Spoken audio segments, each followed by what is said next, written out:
Hi hello வணக்கம். நான் உங்கள் கேபிள் சங்கர். நான் இன்னைக்கு உங்களோட பேச போகிறதோட டிஸ்கஸ் பண்ண போகிற படத்தோட பேர் வந்து த கேர்ள் ஃப்ரெண்ட். ராஷ்மிகா மண்டனா நடித்த படம், ராகுல் ரவீந்திரன் அவர் இயக்கிய படம். இதற்கு முன்னாடி ஒரு 2-3 படங்களை இயக்கியிருக்காரு. எல்லா படமுமே ஒரு குறிப்பிடத்தக்க படமாக இருந்திருக்கு. தெலுங்குல அவர் வந்து ஒரு குறிப்பிடத்தக்க நடிகராகவும் வந்திருக்காரு. இந்த படத்தோட கதையை பற்றி நம்ம பேச ஆரம்பிச்சோம்னா, ஒரு 20 வருஷத்துக்கு முன்னாடி இந்த கதையை எடுத்துன்னு வச்சுங்களேன். அப்போ என்ன சொல்லுவோம், அப்பா கரெக்டாக அந்த காலத்துக்கு ஏற்ற மாதிரி ஒரு கதை சொல்லுவோம். இப்போ அந்த 20 வருஷம் கழிச்சு இப்போ இந்த படத்தை பார்க்கும்போது கூட இப்போ இந்த காலத்துக்கு ஏற்றாப்புல ஒரு படமாக தான் தோணுதே தவிர, இந்த படம் வந்து பழசாயிச்சா அப்படின்னு கேட்டால் நிச்சயமாக பழசாகவே இல்லை. இன்னைக்கும் அப்படி தான் இருக்கு. ஒரு டாக்ஸிக் ரிலேஷன்ஷிப்புக்குள்ள மாட்டிக்குற ஒரு பெண் தான் வந்து எப்படியாவது ஒரு அப்பா வந்து வளர்த்த ஒரு பெண் 20 வருஷம் 22 வருஷமா அம்மா இல்லாம அப்பாவின் கண்டிப்பிலேயே அப்பாவுடைய ஒரு ஆணா அப்பாவுடைய பார்வையில வளர்ந்த ஒரு பெண் முதல் முறையாக பிஜி படிக்கிறதுக்காக விஜயவாடால இருந்து இங்க ஹைதராபாத்துக்கு அவ வந்து ஒரு காலேஜுக்கு வரா. பிஜி படிக்கிறதுக்காக முதல்ல ஹாஸ்டல்ல தங்குறா. ஹாஸ்டல்ல தங்கி அந்த சுதந்திரத்தை அனுபவிக்கும் பொழுதே அவளுக்கும் ஒரு பையனுக்கும் காதல் வருது. விக்ரம்ன்ற ஒரு பையனுக்கும் காதல் வருது. இந்த காதல் அவளுக்கு வந்து அது நிஜமாவே காதல் தானா அப்படின்னு உருவாகிறதுக்குள்ளேயே அந்த பொண்ணும் அவனும் வந்து ரிலேஷன்ஷிப்ல இருக்காங்கன்னு சொல்லி எல்லாருக்கும் தெரிஞ்ச காரணத்தினாலேயே அவ வந்து அந்த காதலை வந்து சரி ஓகே அப்படின்னு அக்செப்ட் பண்ணிட்டு போயிட்டு இருக்கும்போது ஒரு கட்டத்துல அந்த காதல் அந்த உறவு இது எல்லாமே மிக டாக்ஸிக்கான அவளை வந்து ஒரு கம்ப்ரஸ் பண்ணக்கூடிய ஒரு சிச்சுவேஷன்ல வருதுன்ற போது என்ன முடிவு எடுக்கிறா, அந்த முடிவு எடுத்ததுனால நடக்கக்கூடிய விஷயம் தான் என்னன்றது தான் இந்த படத்துடைய கதை. ஸோ இந்த கதையை வந்து பார்த்தீங்கன்னா இது வந்து ஒரு உமன் சென்ட்ரிக் கதையாக இருக்கிறதுனால, ஒரு பெண்ணுடைய பாயிண்ட் ஆஃப் வியூ சொல்ல வேண்டிய காரணத்தினால இந்த கதையை சொல்கிறாங்க. இங்கே ஒரு விஷயம் நம்ம வந்து படத்தில் இந்த ரைட்டராக வந்து ராகுல் ரவீந்திரன் பண்ண ஒரு விஷயத்தை கவனிக்கணும். ஒரு பெண் வந்த இடம், அதாவது எங்கிருந்து வந்தா அந்த பெண், அவளுடைய பின்புலம் என்னன்றது ஒரு டீட்டெயிலில் ஒரு சின்ன விஷயங்களை காட்டிருக்காரு. சின்ன வயசுலேருந்தே அவள் எப்படி வளர்க்கப்பட்டான்றதையும் விஷயத்தை சொல்லியிருக்காரு. அங்கேருந்து அந்த பொண்ணு இங்கே ஒரு புதுசாக ஒரு விஷயம் வரும்போது ஒரு கண்ட்ரோல்டு ஸ்பேஸில் வளர்ந்த பொண்ணு, கன்ஃபைன்டு ஸ்பேஸில் வளர்ந்த பொண்ணு தான். இருந்தாலும் நல்ல அறிவுள்ள சென்சிபிளான ஒரு பொண்ணாக இருக்காங்க. அவங்களுக்கான முதல் காதல் பாய் ஃப்ரெண்ட் வச்சுக்கிறதுன்றது ஒரு பெரிய விஷயமா அப்படின்ற மாதிரி இல்லாமல் அது ரொம்ப சகஜமாக அக்செப்ட் பண்ணிக்கிற ஒரு சொசைட்டியில், ஸ்டூடெண்ட் சொசைட்டியில் வரும்போது தன்னுடைய முதல் முத்தத்தை அவன் வந்து வெளியே சொல்லிட்டான் அப்படின்னும்போது அதற்கப்புறம் கூட அந்த பெண் அவனை பாய் ஃப்ரெண்டாக எடுத்துக்கிட்டா அப்படின்றத வந்து அண்டர்ஸ்டாண்ட் பண்ணிக்கிட்டு அவன் கூடவே பாய் ஃப்ரெண்டாக அக்செப்ட் பண்ணிக்கிட்டு அவனுடைய கொஞ்சம் கொஞ்சமாக அவனுடைய ஆக்கிரமிப்புகள் இருக்கு இல்லையா, அந்த ஆக்கிரமிப்புகள் எல்லாத்தையுமே அவள் வந்து அக்செப்ட் பண்ணிக்கிட்டு கொஞ்சம் கொஞ்சமாக அவள் வந்து கன்ஃபைன்டான ஒரு சிச்சுவேஷனுக்குள்ளே மாற்ற இடம் இருக்கு பாருங்க. ரொம்ப அழகாக வந்து அந்த சீனை வந்து அன்ஃபோல்ட் பண்ணியிருக்காப்புல. இந்த சீனில் இந்த படத்தில் நிறைய காட்சிகள் வந்து ரொம்ப சின்னதாக இருந்தாலும் அந்த ஒவ்வொரு காட்சிகளுமே ரொம்ப மனக்கட்டு எழுதப்பட்ட ஒரு காட்சிகளாக இருக்கு.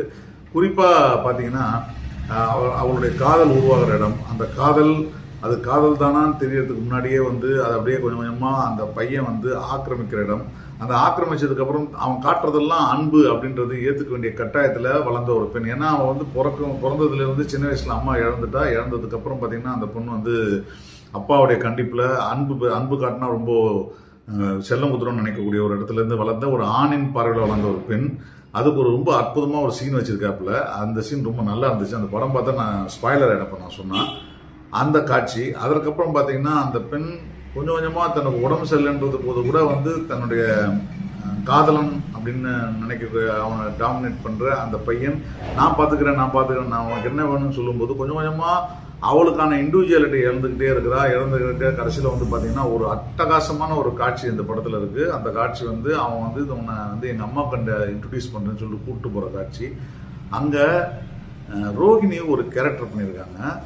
அந்த கேரக்டர் வந்து த மொமெண்ட் அந்த ஹீரோ விக்ரம் அவங்க வீட்டுக்குள்ள நுழைஞ்சதுலேருந்து நடக்கக்கூடிய நடித்த காட்சிகள், ஒரே ஒரு வரி வசனம் கூட பேசாமல் அவங்க பண்ண பர்ஃபார்மன்ஸ் மேபி கொஞ்சம் ட்ராமாட்டிக்கலாக இருக்கலாம், கொஞ்சம் நம்பிக்கைத்தன்மை இல்லாமல் கூட இருக்கலாம், மேபி அது மாதிரி இருக்கலாங்களா அப்படின்னு கூட கேட்கலாம். ஆனால் அந்த மாதிரி இருக்கிறவங்க நிறைய பேர் இருக்காங்க. அப்படி கட்டுப்பட்டுத்தனமாக இருக்கிற கண்ட்ரோல்டான தனக்குள்ளேயே பேசிக்கிட்டு இருக்கிற அட்டகாசமான சீன். அந்த சீனில் வந்து ரோஹிணி நடித்த விதம் வந்து ரொம்ப அட்டகாசமாக இருந்துச்சு.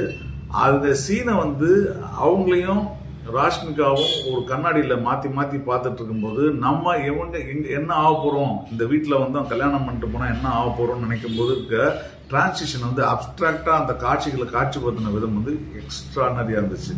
இந்த டைரக்ஷன் ஆகட்டும் சரி, நிறைய காட்சிகளில் அந்த சீனை வந்து கரெக்டாக கன்வே பண்ண விஷயமா சரி, ஒரு சின்ன ஒரு கேமியா ரோலில் கூட டைரக்டர் நடிச்சிருக்காரு.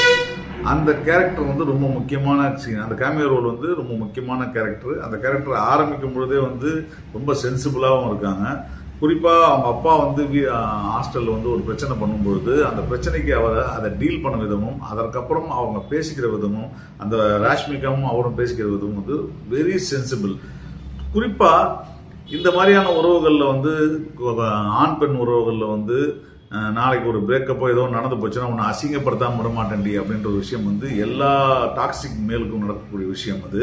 அந்த டாக்ஸிக் விஷயத்த வந்து அவங்க எக்ஸ்பிரஸ் பண்ண விதமும், நான் உன்னை எத்தனை நாள் லவ் பண்ண நீ ஏமாத்திட்ட அப்படின்ற மாதிரி விஷயமும், சூப் பாய் மாதிரி சாங்லாம் பாடி வந்து பேசுற விஷயம்லாம் வந்து வெகுஜனத்துக்கு வந்து பொதுவாகவே இந்த விஷயத்துல இருந்து வெளியே வர்றதுக்கு வந்து பொம்பளை தான் தப்பு அப்படின்ற மாதிரி ஒரு விஷயம் இருக்கு இல்லையா. அவ எப்ப ரியலைஸ் பண்ணா அப்படின்ற ஒரு விஷயம் வரும்போது அந்த ரியலைசேஷனை வந்து என் உண்மையான காதல் நீ ஒத்துக்கல அப்படின்ற மாதிரி விஷயத்த மாறி டாக்ஸிக்கா மாறும்போது, என் பெத்த அப்பாவே சில விஷயங்கள்ல வந்து பொண்ணை புரிஞ்சிக்காத போது, இது எல்லாமே வந்து அந்த ஒரு பொண்ணை அவரோட வாழ்க்கையை இந்த ப்ரெஷர் எந்த விதமான ஒரு முடிவு எடுத்து கொடுக்குன்றதுக்கு ஒரு கட்டத்துல படம் பார்க்கும்போது நமக்கு என்ன தோணுதுன்னா, இவ எப்படியாவது இந்த ரிலேஷன்ஷிப்ல இருந்தெல்லாம் வெளியே வந்துட்டோம், எல்லாரோட ரிலேஷன்ஷிப்ல இருந்து வெளியே வந்துட்டோம், வருவாளா இல்லாட்டா அந்த பொண்ணு ஒரு தப்பான முடிவு எடுத்துருவாளான்னு சொல்லிட்டு சின்ன ஒரு ஆங்ஸைட்டி படம் பார்க்குற ஆடியன்ஸுக்கு கொண்டு வந்தது வந்து உண்மையாவே நல்ல டைரக்ஷன், ரைட்டிங். இந்த படத்துல குறைகளே இல்லையான்னு கேட்டீங்கன்னா நிச்சயமா வந்து குறைகள் இல்லாம இல்ல, குறைகள் இருக்கு.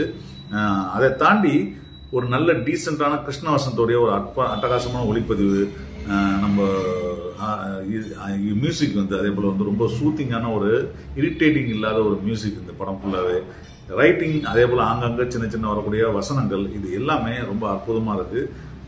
மைனஸ்ன்னு பாத்தீங்கன்னா இந்த படத்தோட லென்த் சொல்லுவேன் நான். அதே போல வந்து ஒரு சில காட்சிகள்ல டைரக்ஷனா இன்னும் கொஞ்சம் வந்து இந்த சீன் போதுமே, இன்னும் கொஞ்சம் ஏன் காட்டணும்னு நினைக்கும் போது அதை இன்னும் கொஞ்சம் காட்டினது தான் வந்து ஒருவேளை புரியாம போயிருமோ, இது இன்னும் கொஞ்சம் எமோஷனலா கன்வின்ஸ் ஆகும்னு சொல்லிட்டு கொஞ்சம் முயற்சி பண்ணியிருக்காங்க. அதை மட்டும் இன்னும் கொஞ்சம் சுருக்கியிருந்தா இந்த படம் வந்து இன்னொரு செம லெவல்ல இருக்கும். கண்டிப்பா இந்த படம் வந்து ஒரு ஃபெமினிசம் பேசுற படம் கிடையாது. ஆனா ஒரு ஆண் பெண் உறவுல ஒரு டாக்ஸிக் ரிலேஷன், எப்படி அது டாக்ஸிக் ரிலேஷன் தான் தெரியாமே ஒரு பொண்ணு வந்து உள்ள வருது, அதுக்கு காரணம் வந்து இந்த சொசைட்டி வந்து அப்படிதான் பழக்கி வச்சிருக்குது. அதுல இருந்து வெளியே வரக்கூடிய பொண்ணு, அதுக்கு உதாரணமா இமானுவேல் நடிச்சிருக்காங்க. அந்த ஒரு கேரக்டர் ரொம்ப அழகா யூஸ் பண்ணிருக்காங்க அந்த படத்துல. இது எல்லாம் தாண்டி இந்த படம் வந்து தியேட்டர்ல பார்த்த போது இன்னைக்கு வந்து ரொம்ப குறைவான ஒரு 20 பேருக்குள்ளதான் பார்த்தோம். நிறைய காலேஜ் பெண்கள் வந்திருந்தாங்க.